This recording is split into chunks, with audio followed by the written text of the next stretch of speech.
Even if you don't really like what the person is saying, let them get it out, empathize, educate. And if you can't empathize, let them get it out, agree to disagree, and educate. You get what I'm saying? All right, y'all, we're back with another video. This is something my bro David sent me. And for those of y'all that don't know who David is the whole reason why we have Express Yourself Black Man. He was one of the people that really pushed me to start it. When I was getting into talking about therapy and mental health on my personal page, he was one of the bros that was with me, that was telling me to start a podcast. And that podcast has blossomed into this beautiful community that we have of Black men and just Black people in general that are interested in healing, that are interested in being more united and all that. So let's get into the video, but I just wanted to give David his props and his shout out because David has been a true friend and supporter throughout this whole thing, man. So I would love for my wife to be at home all day and she just does what I say. Are you married? I love that. Oh, okay. Hold on. I would love for that. Hold on. We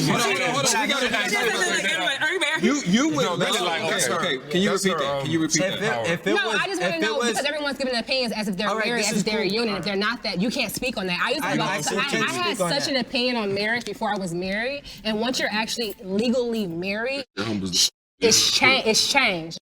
I don't think y'all understand what just happened in just this short, 30 seconds. He says, I would like to have my wife at home and she just does what I say, right? She goes straight into, are you married, right? And then she furthers her point by saying, well, a lot of people have opinions on marriage and until they actually married, you can't really speak on that. If y'all don't notice, we gotta pay attention to the cues here. Let me rewind it real quick. We gotta pay attention to the cues. Are you married? You went really like, okay. Can you repeat that? Can you repeat that? I just want to know because everyone's giving opinions as if they're married, as if they're a union. If they're not that, you can't speak on that. Look at him right now. Look at him right now, right? I want to focus on this real quick just to show y'all what happens when you invalidate what somebody is saying. You get what I'm saying? Because right now what she's doing is she is invalidating his experience. All right. And his thoughts, his expression, point blank period. That's what she's doing right now. Look at his face. He's already kind of turned off. He's turned away from her. He's annoyed. He's disgusted because he's trying to explain something and she straight goes into, are you married? If you're not married, then your expression isn't really valid. That's basically what she's saying, right? That's basically what she says, right? And this is not a slight to her, a slight to him. I'm just trying to break it down for y'all so y'all understand how these things play out in social settings. When you are speaking to someone, even if you don't like what they're saying, let them get it out and then empathize and educate. 2 E's, empathize, educate. Very easy to understand. Empathize, educate. A way better approach to this would have been letting him speak, letting him say what he needs to say, even if you're disgusted, right?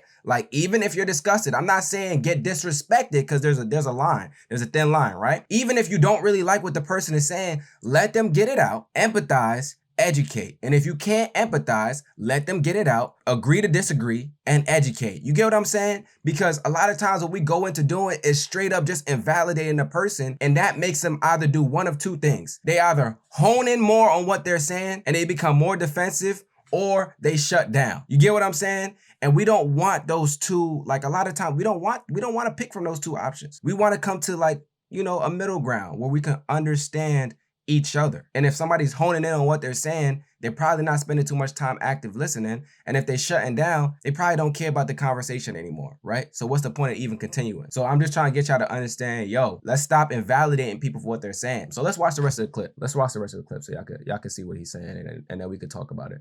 I had such an opinion on marriage before I was married, and once you're actually legally married, it's changed. She was married. I didn't say it humbled me. He said that. It humbled me in my life. Oh.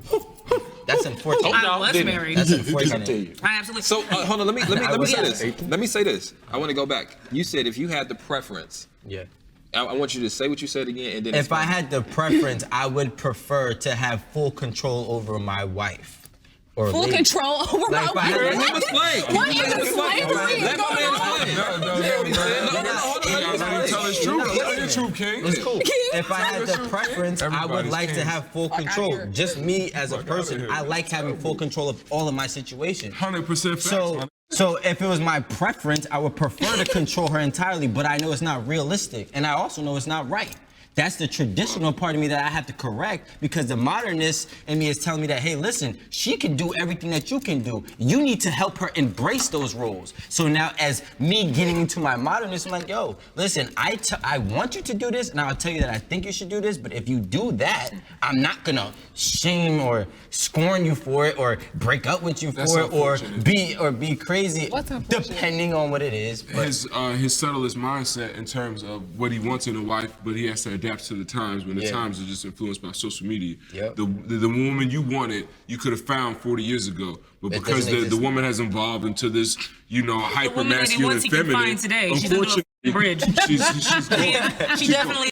So here's the thing, right? Like, just because a woman doesn't want to be like fully under our control as men doesn't make her hyper masculine. Like, I don't know where we get that from. Like, I know that that's what we could have found 40, 50 years ago. I get this man's point, but I don't think it's settling for us to think that women should be able to practice their own autonomy. I actually think that's healthy in a relationship. Like, both individuals should have their own autonomy. Like, the woman that you get with, I personally don't want to be with a woman that I have to control. That's a lot of work, bro. That is a lot of work. The thing is, a lot of people that say that they want that in a relationship have never been in a relationship like that. You get what I'm saying? Like, a lot of people are like, oh, I want a woman that I can control and da-da-da-da.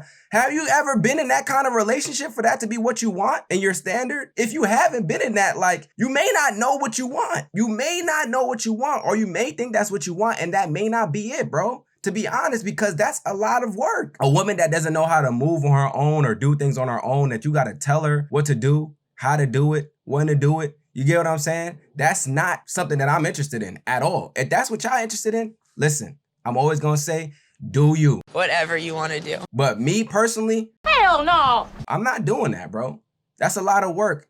And I have enough on my plate as a man and like the leader of the household. I don't need to be telling my wife or my partner what to do in every situation. You get what I'm saying? Like, I think we have to understand that it's good for our partners to have individual autonomy. It takes a weight off of our shoulders. We always talk about the negatives because a lot of us have seen negative relationships or unhealthy communication in relationships when it comes to personal autonomy and women having autonomy. And we think that because a woman has autonomy, she's just not gonna quote unquote listen or do the things that we tell her to do. When it's like, bro, like, if you're leading properly, and let me add this caveat, if you're leading properly and you have a healthy woman, autonomy is great. Autonomy is great. We got to get rid of this idea that woman having autonomy is a bad thing, bro. Like, it's not a bad thing. It's actually a very healthy thing for her and for you if we're talking about heterosexual relationships. And I just want to speak on the second part of this video, or like the part that came before this,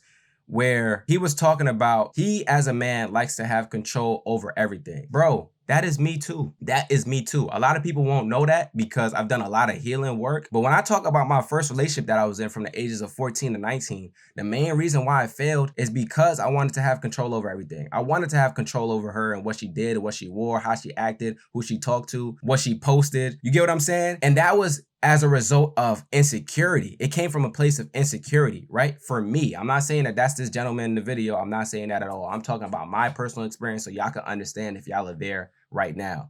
It came from a place of insecurity, truly insecure within myself. As a result, I want to control you because I feel like you will potentially leave me. That was one part of it. Another part of it, which I've recently started talking to my therapist about, is anxiety. Another part of why we see a lot of men that want to have full control over situations is heightened anxiety. As a black man, we have anxiety and we don't address it. And then it plays out in our lives with us trying to control every situation because we know if we can control it, at least we know what the outcome is. Whereas anxiety tells us the outcome can be anything. Are y'all following me? Are y'all following me? So when you allow your anxiety to drive your behavior, you start to believe that you have control or you should control every situation, and you cannot. And I know this is true because I'm that person. I'm that guy. My anxiety gets the best of me all the time. My anxiety gets the best of me all the time, but it's about how you cope with it. So I love the fact that he said he knows that that's not the right way to have a relationship. That shows growth. That's important. And going back to my first point where we started invalidating what he was saying, or when the woman started invalidating what he was saying as soon as he started talking, this is why you let people speak. Because you could be invalidating him when that's a place where he can start to grow in his expression and just as a human being. We got to stop looking at things that people say and being so disgusted with an individual and empathize and then educate. That's the problem, man. Like, as soon as we start having conversations about it, people are like, well, you're not in this, or nah, that's crazy for you to think that way, when they probably thought something like that in the past, or they have people around them that think something like that now. You get what I'm saying? Like, it's okay for us to have a difference in opinion or to have an unpopular opinion. It's okay. It's okay for us to have an unpopular opinion. Where it becomes problematic is when it's damaging, when you're telling people to do things that can be damaging to others. You get what I'm saying? So we have to be okay with unpopular opinions. We have to be okay with people expressing themselves, even if it's not things that we want to hear. And then we have to go into educating. And I think that this was a pretty healthy conversation. Nobody's sitting there yelling at each other. People not like punching each other in the face. They smiling, they laughing. So I feel like they have a good vibe and a good chemistry. And we don't see this enough with Black people. Like, especially when they're talking about stuff like this, where we're talking about relationships and kind of like submission and all that kind of stuff. Everybody starts to get mad and say, oh, you're a narcissist, or you're this, or you're that, when it's like, yo, bro, just because someone says that they want control over a situation doesn't mean that they're a narcissist. Like, y'all gotta understand that. And y'all also, a lot of y'all don't even know what narcissism actually is. Like, people have narcissistic traits. A lot of people that call people narcissists probably have some kind of narcissistic traits as well. And having narcissistic traits doesn't make you a narcissist. You get what I'm saying? Like, a lot of people don't understand that. Go Google that shit. See what I'm talking about. There's an extreme level that you have to get to in order for you to be qualified as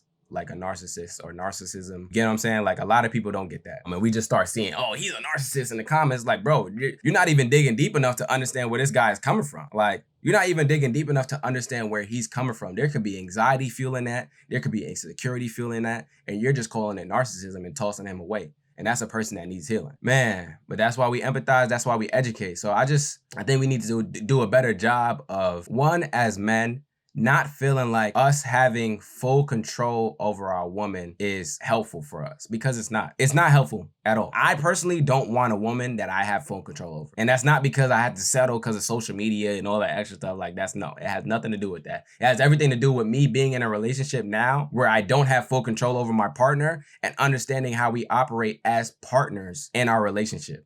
I don't want to be a dictator. Like, that's not healthy for me as an individual, bro. It's just not. I would have too much extra responsibility. That's like taking care of a whole other human being. I think we don't understand that when we say these things. So that's one. Two, let people speak, man. Let people speak even if you don't like what they're saying, especially when you're having a face-to-face conversation and you have an opportunity to correct them or educate them later. Let them get their thoughts out. Let them get their thoughts out. Let it out. So that you can understand fully what it is that they're saying. And then if you have a rebuttal.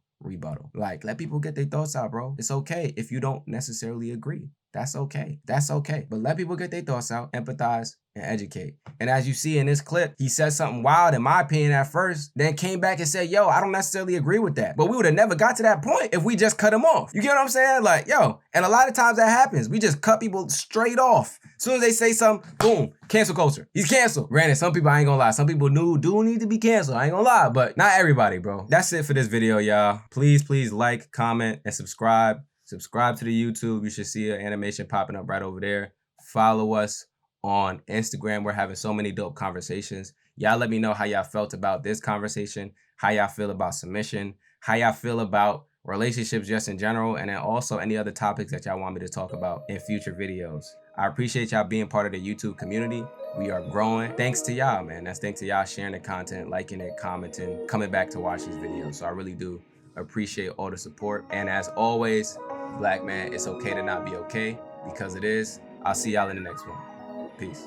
Sometimes I know you feel like you ain't got nobody to speak to. Shoulder to lean on somebody you could preach to. No, you need to hear it, my brother, I love you. We got way too much to live for. We got way too much to live for. When we get it all, we want more. Like you lost another one. When we get it, still we want more. I know it's hard, but you just gotta push on through. Only Brody always tryna bring you. If you ever feeling down, bro, you're never alone. If you ever feeling down, you can always hit my phone. If you ever feeling down, bro, you're never alone. Okay, hey, de-stress yourself. De-stress yourself. I don't wanna talk about me. Tell me how you feeling well. Since you know that you alive, but this earth